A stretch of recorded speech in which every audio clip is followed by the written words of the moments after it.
What's up, everybody? I'm actually in the very nice, comfortable living room of my condominium, and I'm happy to be joined by J&J, John and Jack. John Techiera, Jack Rufo, who just spent a couple of hours doing the windows in my house. We'll start with you, John. How you doing? I'm doing well. How are you, Tom? I'm good. I appreciate you guys coming over. Jack, it's been a while since you threw BP to me for one of my features at Fox 25. You're very big now, but I'm still appreciative of that and also the work that you did today. How you been? Thank you. It's been good. Could be nicer weather out, but yeah, it's a nice cool day. A little cool day.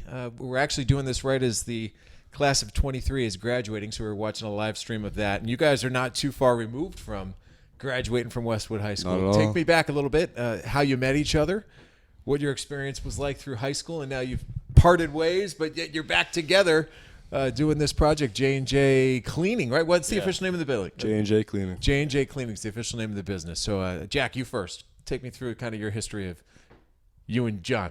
Yeah, me and John have always played baseball together since Little League. I was always a pitcher, and John was my catcher. So growing up through Little League, middle school, Babe Ruth, high school, he's always the guy. And then luckily we didn't go to college too far apart, so we keep in touch. So did you grow up here your whole life? Yeah, I did.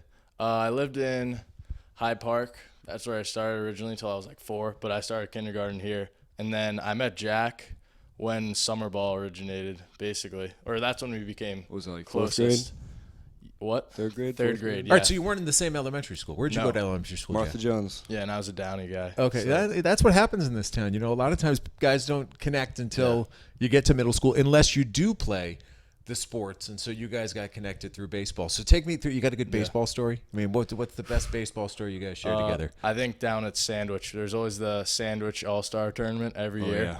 Always the A team on the travel team over the summers got to go. But Jack and I were always on the same team, and we go to the Sandwich Lodge, this rundown, hole in the wall, like a motel almost. But it's just a blast down there. You're 9, 10, 11, 12 years old is when you're playing Little League, and the whole team's there. We're playing manhunt until all hours of the night. We got thrown out of there. Yeah, the last year we actually, that's a great memory. We weren't allowed back to stay. We went on the roof. Yeah, we went on the roof of the motel because, we're stupid kids, and we were playing manhunt, I think.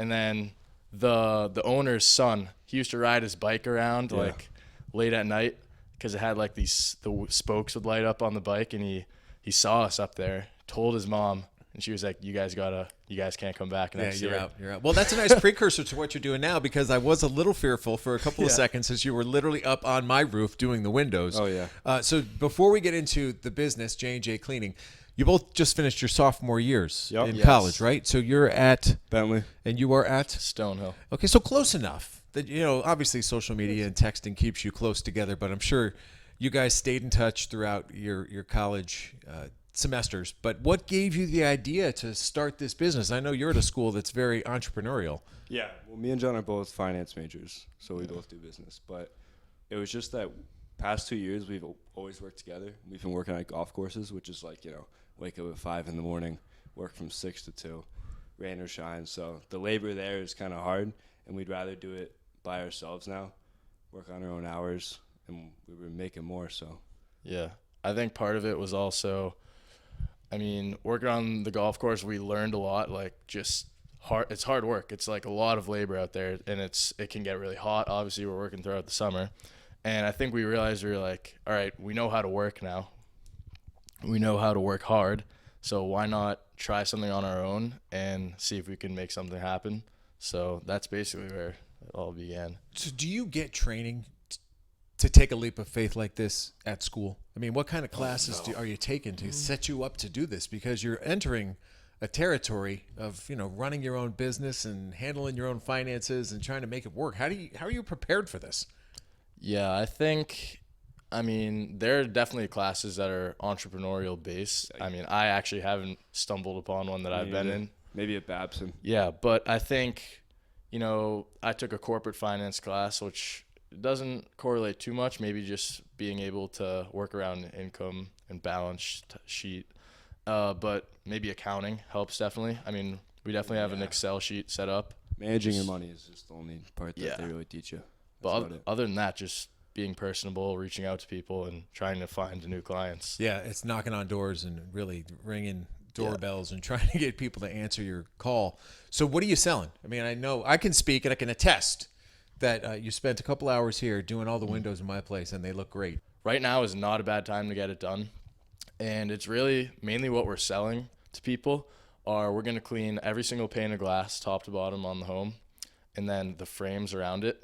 Usually yours actually were not too bad and we didn't want to mess the paint up like we said, but usually we can power wash around the frames and it's usually like really grimy with the pollen, dirt, bugs, everything. And it's honestly really helpful not only for the glass to, last longer if we're cleaning around it, but also inside the frames, you might have to end up needing to buy new windows if you're not cleaning them regularly, I guess. At least once a year, I'd say. I would say that inside the screens is usually the worst. Yeah. There's like always dead moths and cicadas and Yeah, just it's nasty. disgustingness in there. So Okay, so listening to John talk, Jack, I kind of get I think, correct me if I'm wrong, was this his idea? it was John's idea. Yeah, I mean, Yeah. you could tell somebody has ownership of it. So what did it take to convince you to come on board? No, we always work together every single summer. So At least last year we did, yeah. at least last year we did. And I mean, our work is enough to convince me to do anything else, really. So your vision is to do this full time Yeah. throughout Oh, this yeah. summer. Right now, we're still working at the golf course, but we're trying to get to the point where we have enough set up houses in the future that we feel like our work outside of working at the golf course is interfering with working at the golf course, Yeah. if that makes Or sense. honestly, the golf course interferes with what we're doing Yeah, here. that's what I meant. Listen, just yeah. stack them up. Dual forms of income is not a bad thing. Oh, yeah, we And- worked this morning. And I will say this. I spoke with Ian Brown, who's one of my sponsors of Westwood Living, and he started even before you guys did. I mean, he started doing his landscaping business when he was in high school. So you're going through the learning process and you're going through your bumps and your obstacles and just take them as they come because you don't have all the answers and you're going to learn things along the way. And something bad's going to happen along the way. A window's going to break or something, knock on wood, right? Something's going to happen and you're going to learn from it. Yeah. And that's just where you are in your lives and in your careers. And I encourage you to just take it as it all comes. But starting where you're starting is very smart because you might be surprised that considering how close you are to this area when you're still in school, you can probably still do this when you're Right. taking classes, right? Because you got cars, you can commute to where you need to be. So I think it's great. Give me your final thoughts on where you'd like to be, whether it be the end of this year or the end of your college career. I mean, what do you ultimately want to do with your finance majors? I guess relating to the JNJ Cleanings, as of right now, I think by the end of the summer, our goal is that's our main source of income. We're just focusing on that and building the business. And for me and my finance major, I have a data analytics minor. So that's basically computer science-based coding. I'm very interested in that, and I'm going to hopefully see where that can take me in my future. You should go work for the Red Sox. You got the Yeah. combination of the baseball acumen. You got the analytical acumen. That could be a good gig. Yeah. Dude, how about you, Jack? Do you know? I would say in terms of cleaning, I would like to at least have a stable source like restaurants that we could do every week. We're going to start doing the Muffin House and hopefully get the other places around there like Neroli's, and we just went to that new place, Pliables. Yeah. So hopefully we get those, which we can do on a weekly basis for less. But in terms of being a finance major, I'm looking into doing something like wealth management or hopefully getting an internship in something in that area next year. That's great. Well, I know some people in that category too, so I can help you out in the sports world. I can help you out in the financial analyst world. That's how it all works. So how do people follow you? What's the best way to get in touch with you? You want to throw out a phone number, an email? Yeah. You can reach us at 781-888-1879 and at jnjcleanings.co@gmail.com. That's great. That's John Techiera and Jack Rufo. They are J&J Cleaning. They just did my windows, and I'm giving them a big thumbs up. So if you've got other people who you want me to chat with, tell their stories, just reach out, send me an email, tleiden@bestversionmedia.com. But for now, that is the latest from my dining room table. The first one. This is my first home game, guys. I appreciate it. Thanks for listening to the Westwood Living Podcast, everybody.